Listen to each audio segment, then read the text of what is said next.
the other part that comes up is, again, not shocking, but doesn't mean it should be normalized, which is the emails. We all remember the 2016 email topic.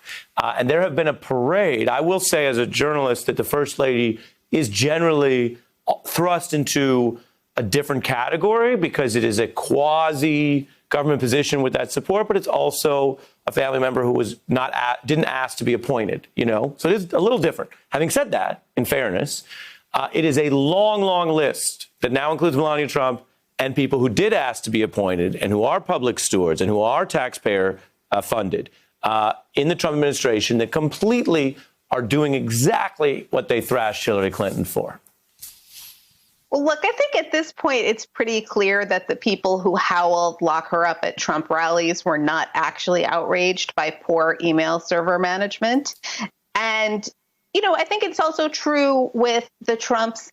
I've said this before, that really any accusation they make is a secret confession, right? They project all their own crimes and misdemeanors and misdeeds onto other people. And so, I guess except with the exception of birtherism, I can't think of the single thing that Trump has accused his opponents of that he is not guilty of himself. Well, it's funny you bring that up because the Trump Soho actually had a birther problem, Michelle, in that it was not in Soho. That's a true thing. They were actually sued because they just built it in a cheaper neighborhood, called it Trump Soho. People who wanted to stay at a Trump property would fly into New York and think they were going to be in Soho, and they weren't. And although not the same as birtherism, it was a lie.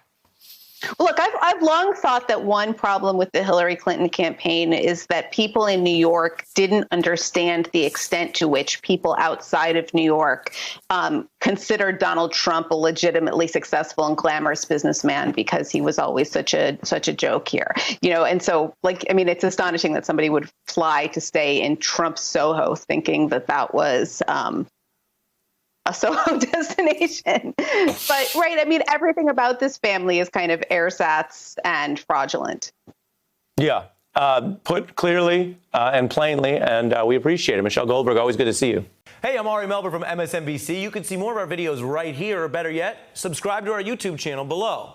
You could have been anywhere in the world, but you're here with us, and we appreciate that.